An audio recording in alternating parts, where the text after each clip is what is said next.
눈 내리는 밤, 숲가에 서서.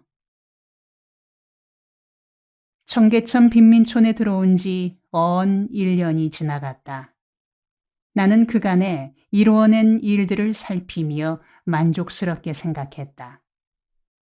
처음 들어오던 때의 초라한 외톨이 신세에서 벗어나 이제는 활빈 교회와 주민회가 양 날개가 돼 선교 활동을 뒷받침해주고 있었다. 이대로만 나간다면 큰 일을 이루어낼 것만 같았다.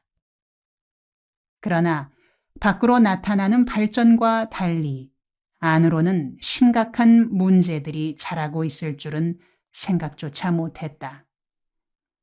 문제는 교회 쪽에서 먼저 일어났다. 활빈교회 교인들은 빈민촌에서 처음 신앙생활을 시작했기 때문에 교회 일에 경험이 없었다.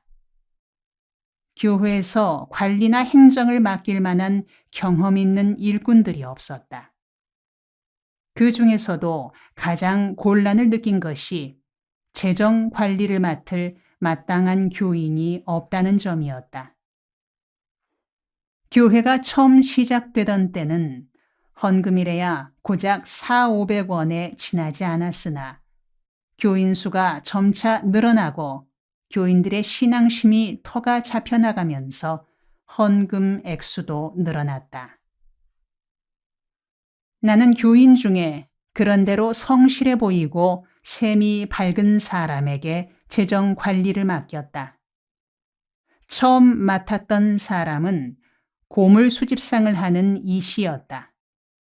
그런데 그는 처음 3~4개월은 곧잘 하는 듯 하더니 나중에는 재정 보고를 회피하고 교회에 필요한 물자를 구입하려고 돈을 타러 보내면 돈이 없다고 했다.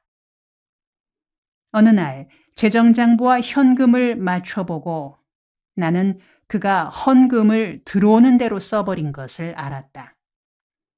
나는 어처구니가 없어 그를 나무랐다.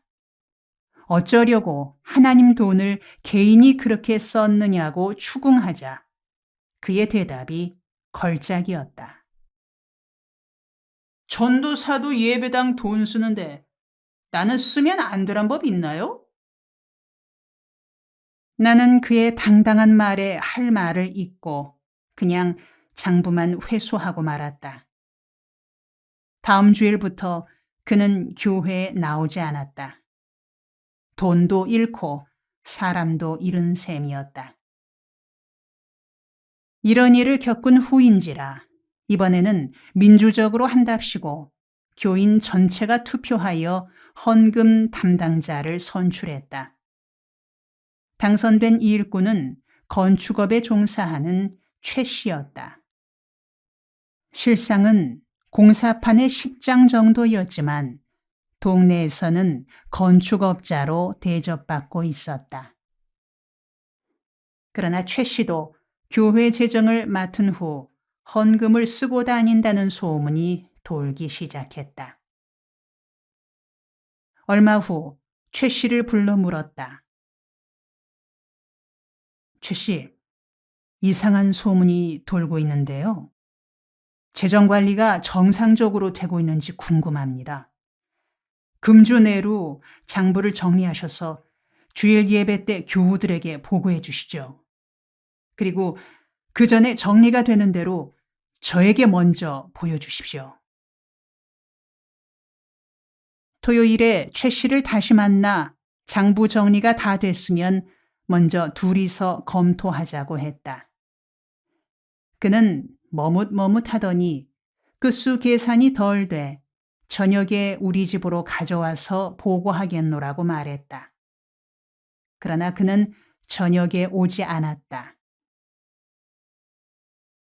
다음 날 예배 시간에 설교하고 있는데 그가 갑자기 일어나더니 좌중을 둘러보며 말했다. 여러분, 제가 몇 말씀 드리고 싶어 예배 시간인데도 일어났습니다. 여러분, 저 김진홍 전도사는 사기꾼 올시다. 여러분, 속지 조심하시라요. 설교하는 말과 실제 행실이 전혀 다른 위선자오시다. 설교 때는 사랑하면서 우리 빈민들을 팔아 재산을 뒤로 빼돌리고 있습니다. 여러분, 제가 근거 없이 이런 말을 하고 있는 게 아닙니다. 궁금하신 분은 나에게 오시면 언제든지 그 증거를 대드리겠수다. 이어서 그는 설교하다 말고 멍하니 서 있는 내게 삿대질을 하며 말했다. 김진홍 전도사! 거짓말 그만하고 내려와! 내려오라고! 교인들이 소란해지기 시작했다. 처치가 돌았나? 뭐 젖다리가 있어? 그러네! 한쪽에서 그렇게 소리 지르니 다른 한쪽에서 고함이 터졌다. 왜 그래? 한번 들어보자고! 증거가 있대잖아! 갑자기 예배당 안이 시장 바닥처럼 시끌짝하게 됐다. 조용하세요. 조용들 하시라고요. 내가 소리쳤지만 먹혀들 리 없었다. 다시 분위기를 수습하기 위해 찬송가를 부르자 하고서는 내 주를 가까이 하려 함은 십자가 하고 선창했다. 그러자 교인들이 하나 둘씩 따라 부르고 곧 합창으로 변했다. 나는 찬송가를 부르는 동안에 어떻게 대처해야 할까 궁리했다. 흔히 하는 말에 하던 지랄도 멍석 깔아주면 안 한다는 옛말이 생각났다.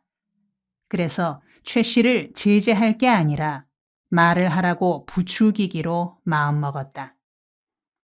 찬송이 끝나자 나는 틈을 두지 않고 말했다. 최 씨, 하고 싶은 말이 있으면 하세요. 시간은 넉넉히 드릴 테니 앞으로 나와서 조리 있게 말하세요. 내 말이 끝나기도 전에 한 젊은이가 일어나 말했다. 전도사님, 미친 개에게는 몽둥이가 제일입니다요. 저런 치는 눈알이 확 쏟아지도록 매타작을 합시다. 옳소! 죽을 때가 돼서 환장기가 있는가 봐요. 나는 분위기가 들뜨지 않게 차분한 음성으로 말했다. 여러분, 그런 게 아닙니다. 우리는 모두 한 가족이니까 무슨 문제든 터놓고 지내야 합니다. 최 씨가 하고 싶다는 말을 지금 다 같이 듣고 또 증거가 있다니까 어떤 증거인지 함께 알아보는 것이 좋겠습니다. 그렇게 나가니 정작 최 씨는 처신하기가 퍽 난처해진 모양이었다. 자기 딴에는 그런 식으로 나가면 내가 그의 말을 가로막거나 비난하리라 예상했던 모양인데 오히려 말하라고 권하니 난감해하는 것 같았다. 그는 일어서더니 더듬더듬 말했다. 지금 내가 이 자리에서 다 공개하면 당신은 이 동네에서 쫓겨날 거요. 내가 오늘은 참소. 여러분, 궁금하신 분은 나에게 개인적으로 오시오. 그가 휑하니 나가버리자 나는 중단했던 설교를 계속했다. 예배 후 회의가 열렸다. 최 씨의 발언에 대한 논의가 시작되자 생각 외로 두 패로 갈라졌다. 최 씨 쪽으로도 상당수의 동조자가 있었다. 최 씨를 규탄하는 쪽에서 주장했다. 최 씨 그 녀석 미친놈이에요. 지가 교회 돈을 쓰고 급해지니까 되려 무는 겁니다. 그냥 둬서는 안 됩니다. 그러나 다른 쪽에서 말했다. 그렇게 뒤집어 씌울 것만은 아닙니다. 아무 근거 없이 그런 말을 했겠어요? 진상을 밝혀야 합니다. 교회당 건축 때도 외부 성금이 굉장히 많이 들어왔었다는데 우리는 한 입 만져본 거 없잖아요. 말하자면 주류와 비주류가 형성돼 서로가 불끈불끈 발언하니 정상적인 토론이 되지 않았다. 길게 끌다가는 패싸움이 일어나기 십상일 것 같았다. 교회 분쟁이란 것이 이런 식으로 일어나는구나 싶었다. 나는 저녁 예배 때 최 씨를 출석시켜 공개 토론하자고 공표하고는 최 씨를 지지하는 사람들에게 최 씨를 꼭 데리고 오라고 일렀다. 그러나 저녁 예배에 최 씨는 오지 않았고 그를 데리러 간 사람 편에 금전 출납부만 보내왔다. 그가 그런 사기꾼 밑에서 예수 믿을 생각 없다면서 장부만 주었다고 했다. 나는 교인들에게 물었다. 여러분, 일단 교회 재정 장부는 왔으니 장부 정리도 하고 사건 진상도 조사할 겸 위원을 몇 사람 뽑아 일을 맡기는 게 어떻겠습니까? 모두 그렇게 하는 것이 좋겠다는 의견이었다. 5명을 뽑아 일을 맡기고는 회의가 끝났다. 얼마 후 조사위원회의 조사 결과가 발표됐다. 최 씨가 교회 공금을 유용한 액수가 발표되고 사건은 일단락되었다. 그가 유용한 금액은 결손으로 처리되고 후임 재정은 가장 성실한 일꾼인 김영준 군이 맡았다. 그런데 나쁜 일은 한꺼번에 오는가? 이번에는 주민회 쪽에서 재정 사고가 터졌다. 소득증대 사업부에서 식품 가공, 폐품 재생, 부녀 부업 등의 사업 계획을 세우고 소득증대 사업부에서 이 일을 추진키로 했었다. 식품 가공이란 명태를 찢어 안주감을 만들어 맥주집 같은 곳으로 다니며 파는 일이고, 폐품 재생 사업은 우리 넉마주의들이 수집해온 물건들 중에서 활용할 만한 것들을 골라 상품을 만들어 파는 일이었다. 예를 들어 깡통을 모아 기계로 펴서 연탄 아궁이에 쓰는 연통을 만드는 일이나 헌옷가지를 모아 깨끗이 빨아 걸레를 만들어 파는 일 등이었다. 부녀 부업은 청계천 평화시장 안에 있는 봉제 공장들을 찾아가 단추 달기, 버클 달기 등의 일감을 구해다 동네 부녀자들에게 주는 일이었다. 이런 일을 추진하려면 자금이 필요한지라 나는 전남 광주에서 초등학교 교사로 있는 누나에게서 50만 원을 빌려왔다. 누이는 봉급 생활에 푼푼히 모은 돈이니 그냥 줄 수는 없고 원금은 꼭 갚으라고 당부했다. 나는 이 돈을 각 단위 사업 책임자들에게 배분했다. 그들이 제출한 사업 계획서에 따르면 6개월 내로 원금 회수가 가능하도록 짜여 있었다. 나는 길게 잡아 10개월 후면 누님에게 원금은 갚을 수 있을 것이라 생각했다. 그러나 이는 현실을 모르는 너무나 안일한 생각이었다. 자금을 배정한 지 불과 며칠 뒤부터 말썽이 일어나기 시작했다. 몇 명이서 들어먹는다는 소문이었다. 나는 그런 소식을 전하는 사람들에게 면박을 주며 나무랐다. 그렇게 못 믿고 살아가니 늘 못 사는 겁니다. 하나님을 믿듯이 사람도 좀 믿으세요. 전도사님, 두고 보세요. 다 전도사님 마음 같은 줄 아시면 큰 코 다칩니다. 20여일 후 담당자들을 소집하여 사업 진척 상황과 자금 사용 관계를 물었다. 그런데 한결같이 묵묵부답이었다. 나는 모임을 해산한 후 한 사람씩 만나 조용히 물었다. 모두 급한 빚을 갚았거나 생활비로 쓰는 등 이래저래 없애버린 것을 알게 되었다. 믿었던 도끼에 발등 찍힌 나는 그들이 보기도 지겨워졌다. 그러나 이미 써버린 돈을 두고 왈가왈부해봐야 소용없는 일이었다. 나는 그들을 한자리에 모아놓고 말했다.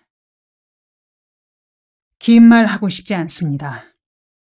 우리는 신앙으로 뭉쳐 가난을 정복하는 신화를 창조하려고 모인 활빈 동지들입니다. 우리의 신앙과 인격과 미래는 이번에 기십만 원 돈으로 계산될 게 아닙니다. 누님에게 진 빚은 내가 갚기로 하고 주민들에게는 내가 여러분들로부터 돈을 회수하여 빌린 분에게 갚았다고 발표하는 것으로 이번 일을 마무리합시다. 그리고 협동사업은 당분간 중단하고 각자 능력껏 일해 살 길을 찾기로 합시다. 아직 공동사업으로 일하기에는 이른 것 같습니다. 그들은 입이 10개 있어도 할 말이 없는 사람들이었다. 이 사건은 나에게 큰 충격이었다. 주민들이나 교인들을 신뢰할 수 없으니 어떤 일도 진행시켜 나갈 자신감이 흔들렸다. 어느 날 만사를 접어두고 넉마주의 작업에 몰두하려고 교회당을 떠나려는데 군용 지프 한 대가 오더니 내 앞에 멈춰 섰다. 지프 뒤에는 트레일러가 달려 있었고 고기 통조림이 가득 실려 있었다. 미군 한 명이 내리더니 어느 선교사의 이야기를 듣고 빈민촌 아이들의 영양 공급을 위해 통조림을 가져왔노라고 말했다. 이미 지프 주위에는 동네 아이들 수십 명이 둘러서서 군침을 흘리고 있었다. 그런데 나는 외국 군인들로부터 고기 통조림을 얻어 동네 아이들에게 먹이는 일이 도무지 내키지 않았다. 6.25 전쟁이 남긴 폐해 중 하나가 구호물자 공해였다. 전쟁을 치르는 동안 숱한 구호품이 미국에서 들어와 산골 구석구석까지 얻어먹게 되었다. 나는 여기서 우리 민족이 공짜를 좋아하고 남을 의지하여 살려는 나쁜 습성이 생겨난 게 아닐까 생각한다. 특히 기독교 단체는 구호품 공해가 가장 심한 곳일 게다. 미국 선교사들에게 보조받는 것이 습관이 돼 외국 원조를 많이 받는 것을 마치 큰 재주라도 부리는 듯이 여기고 있는 곳이 당시 우리나라 기독교계였다. 올바른 군민 정신을 기르기 위해서나 민족의 백년 대계를 위해서나 반드시 시정해야 할 현상이었다. 그런데 이 순진한 미국 군인들은 그런 차원까지는 생각지 못하고 단순하고도 순수한 마음으로 고기 깡통을 저렇게 싣고 왔으니 참으로 처리하기가 곤란한 일이었다. 그러나 그 고기 깡통을 얻어먹고 자랄 아이들에게 끼칠 폐해를 생각하면 그냥 받을 수만은 없는 일이었다. 좁게는 개개인의 자립정신을 심어주는 일에나 넓게는 민족 주체성을 길러나가는 일에 그 고기 깡통들이 도움될 리는 없었다. 게다가 동네 아이들에 비해 고기 깡통 수가 너무 적었다. 어차피 먹으나 마나한 양이었다. 마침내 나는 결론을 내리고 심호흡을 한번 한 후 미군에게 말했다. No, thank you. I think we must stand for ourselves. So you may go back with your cans. I am very, very sorry and great thank you. 고맙지만 거절한다. 내 생각으로 우리는 우리 힘으로 일어서야 하기 때문에 네가 가져온 깡통은 받지 않는 게 좋을 것 같다. 그러니 그 깡통을 도로 가져가 달라. 대단히 미안하고 또 고맙다. 내가 그렇게 말했더니 미군은 갑자기 긴장된 표정을 지으며 What? 뭐라고? 하고 내 표정을 살폈다. 나는 부드러운 표정을 지으며 같은 말을 반복했다.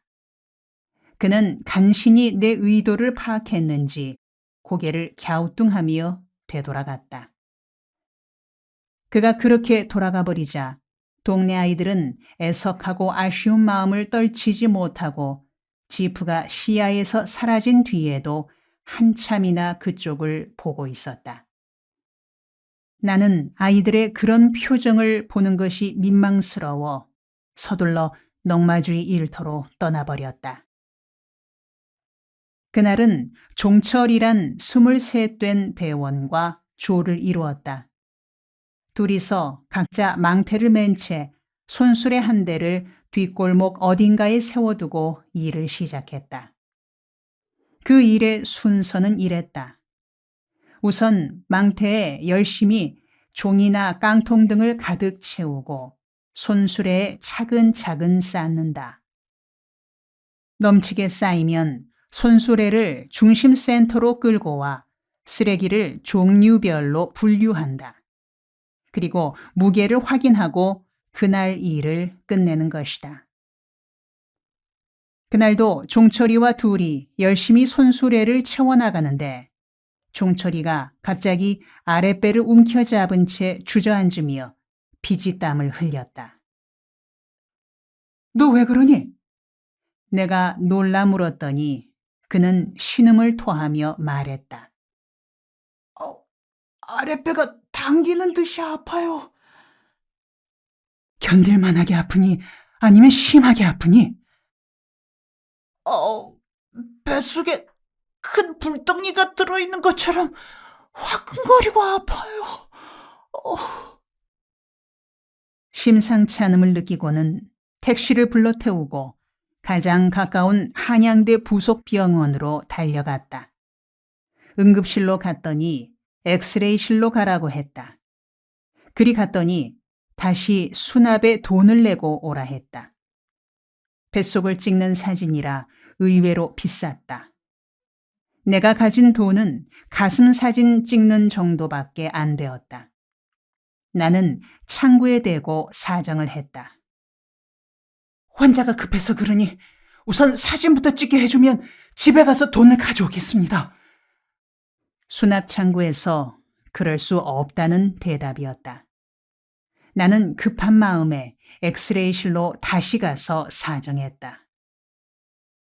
돈이 모자라 수납에 도장을 받지 못했으니 우선 사진부터 찍고 진찰을 계속해주면 집에 가서 돈을 구해오겠습니다.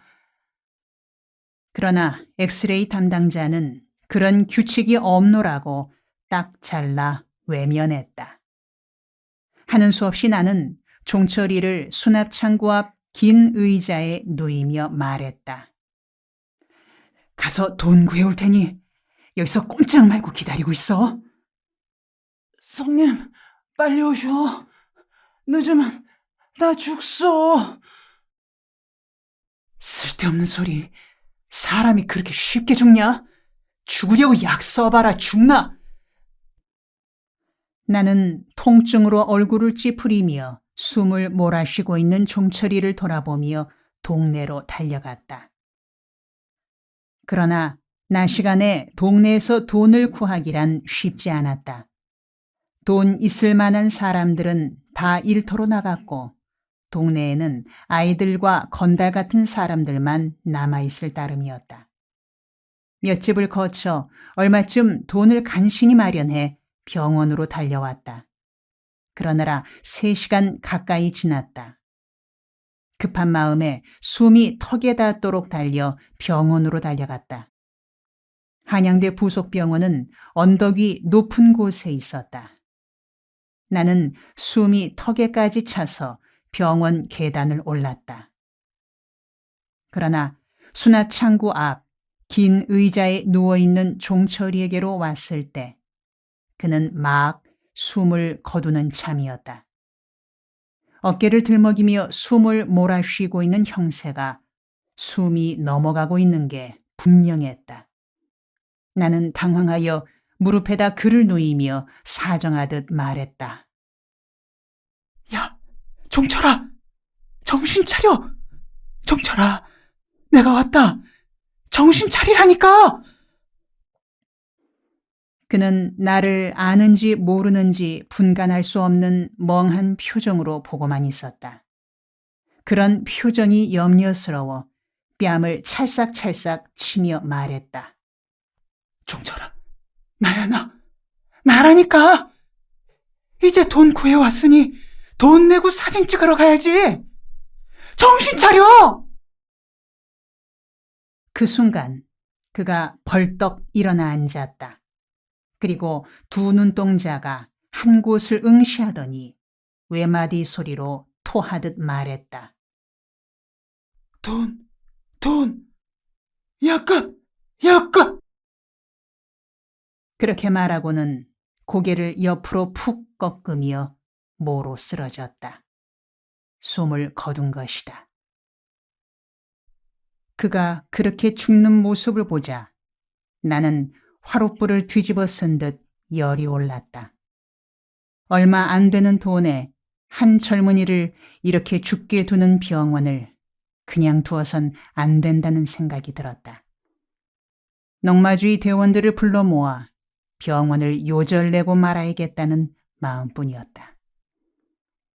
나는 종철이를 그 자리에 둔 채 병원을 빠져나갔다. 달리며 생각했다. 대원들을 모으자. 종철이가 한양대 부속병원에서 이렇게 죽었다. 그깟 병원 그냥 둘 수 없다. 아무개는 며칠 데리고 원장실로 가서 원장 다리를 분질러버리고 누구누구는 며칠 데리고 병원 현관부터 유리창 작살내고 누구는 돈 받는 창구와 엑스레이실을 쑥밭으로 만들어버려라. 뒷일은 내가 다 책임질 테니 너희들 화끈하게 한번 해치워라. 평소 욕구 불만에 가득 차 있는 넉마 대원들에게 병원을 박살내라고 하면 모두 쌍수를 들고 환영할 터였다. 좋습니다, 형님. 신라의 달밤이네요. 형님은 가만 계시기만 하시라요. 한번 실력 발휘를 하겠습니다. 그렇게 말하며 반색할 대원들을 상상했다. 그러나 뚝섬길을 달리던 나는 넉마주의 센터가 저만치 보이는 곳에서 걸음을 멈추고 가쁜 숨을 몰아쉬며 다시 생각을 가다듬었다. 그렇게 하는 것을 예수님께서 기뻐하실까? 예수님께서 내가 대원들을 데리고 가서 병원 유리창을 까부수고 원장 다리 분질러 버리는 걸 좋아하실까?